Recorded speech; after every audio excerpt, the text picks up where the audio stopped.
Alors, bien-aimés, gloire au Seigneur de votre présence. Très heureux que vous soyez ici. Nous allons avoir notre deuxième série du message qui a débuté la semaine dernière, qui s'intitule, avec une phrase plutôt prétentieuse, « Je connais la volonté de Dieu pour vous ».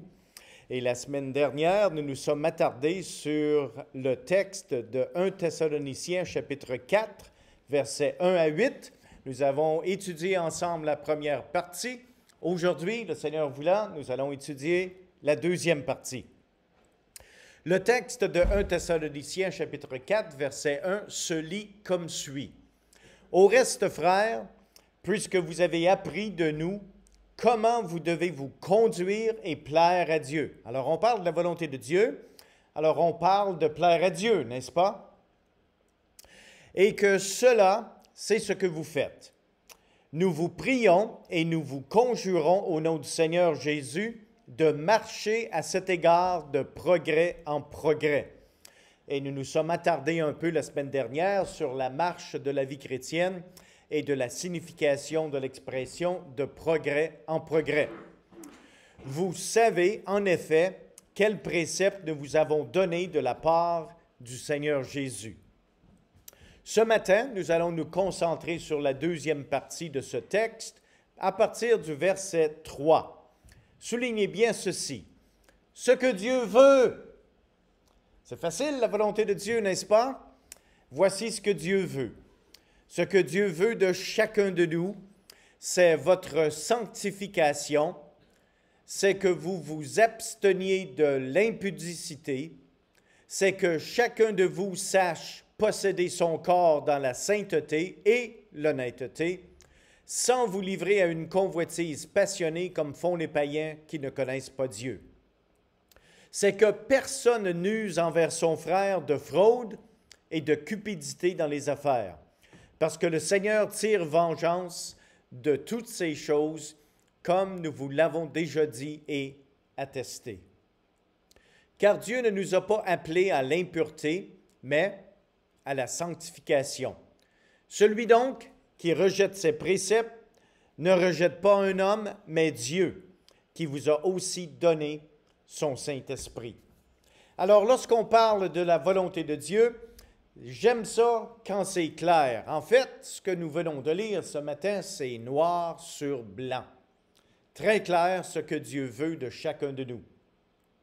La semaine dernière, nous avons fait la distinction entre la volonté générale et la volonté spécifique de Dieu. La volonté générale, c'est ce que Dieu veut de chacun de nous et qui a affaire avec notre caractère qui va éventuellement affecter notre conduite. Alors que la volonté spécifique de Dieu, c'est ce que Dieu veut que vous fassiez pour lui. Et ça, c'est une action, une vie consacrée. C'est ce que nous avons à faire pour Dieu. Alors, la volonté générale a à faire avec notre caractère.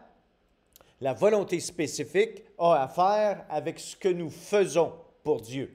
Souvent, notre emphase, moi, je suis pasteur, je suis dans le ministère à temps plein, mais ce n'est pas suffisant de faire quelque chose pour Dieu. Il faut que mon caractère soit affecté pour accomplir la volonté de Dieu générale également. On a tendance de souvent s'attarder à ce que nous devons faire pour Dieu plutôt que de s'attarder à ce que Dieu veut faire en nous pour changer notre caractère. Alors, c'est ce que nous avons vu la semaine dernière et cette semaine, nous voulons en venir à ce que Dieu veut de toi. 4 expressions sont utilisées dans le texte de 1 Thessaloniciens que nous avons lu. C'est votre sanctification, c'est que vous vous absteniez de l'impudicité, c'est que chacun de vous sache posséder son corps dans la sainteté et l'honnêteté. Et la 4e chose, c'est que personne n'use envers son frère de fraude et de cupidité dans les affaires. Alors, Dieu veut ta sanctification. Bon, premièrement, il nous faut définir et comprendre c'est quoi la sanctification. La sanctification veut tout simplement dire séparé de Dieu et dédié à Dieu.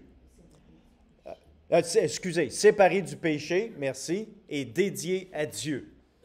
Alors, il nous faut comprendre que ce n'est pas suffisant dans notre vie de se contenter de l'abstinence du mal.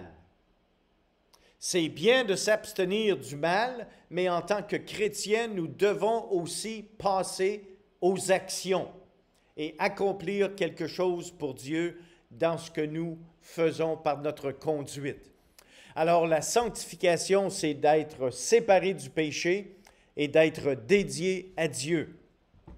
Ceci est le travail progressif de notre vie spirituelle qui est reçu à la régénération. Quand vous êtes né de nouveau, le processus de la sanctification débute. La sanctification n'est pas pareille à la justification. La justification, quand vous êtes régénéré, c'est un acte de Dieu par lequel il vous déclare juste devant lui à cause du sacrifice de Christ. Alors que la sanctification est un processus, si vous voulez, de nettoyage de choses malsaines qui peuvent exister dans notre vie en tant que chrétiens régénérés. Alors, la sanctification débute à votre nouvelle naissance et va se terminer à votre mort physique. Alors que la justification a déjà pris place devant Dieu et va continuer d'exister éternellement pour votre âme éternelle. Est-ce que vous me suivez dans cette description théologique?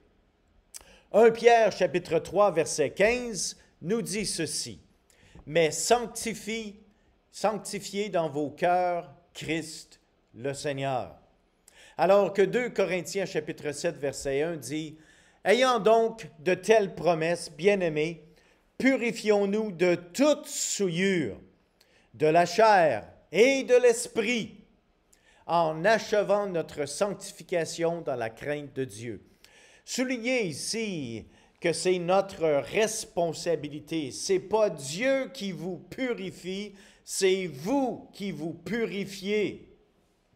Purifions-nous de toute souillure.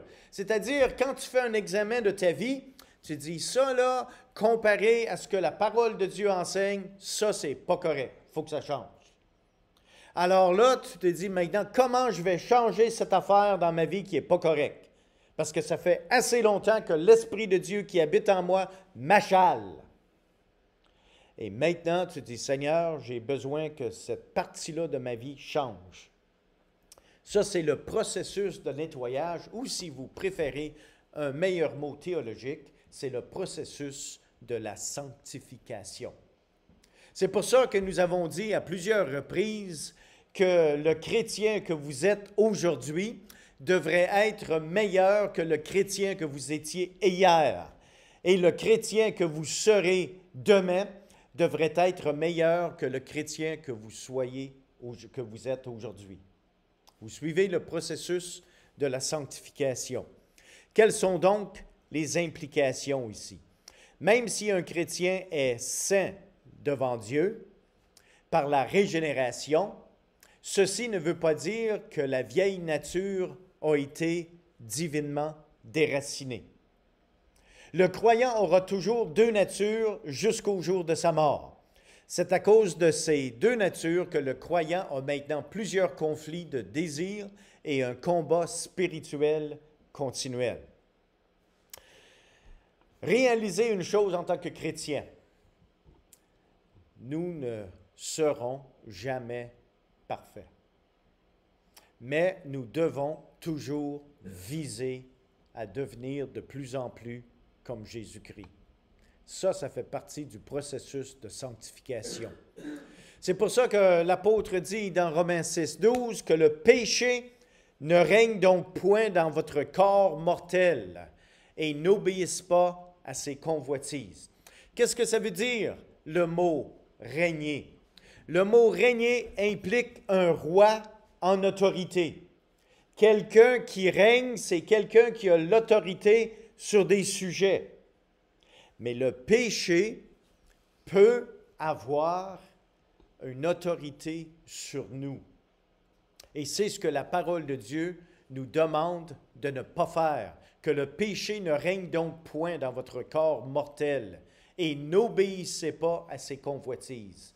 C'est-à-dire qu'en dedans de chacun de nous, à cause de notre nature pécheresse, les désirs charnels vont toujours nous pousser vers le péché. Mais c'est à nous de déterminer, par le pouvoir du Saint-Esprit, que le péché n'aura pas la victoire sur nous. C'est pour cette raison que Romains chapitre 6, verset 12 nous dit que le péché ne règne donc point dans votre corps mortel. Et le même apôtre dit dans Galates 5, 17, « Car la chair a des désirs contraires à ceux de l'esprit. » Oh, ça c'est une grande nouvelle.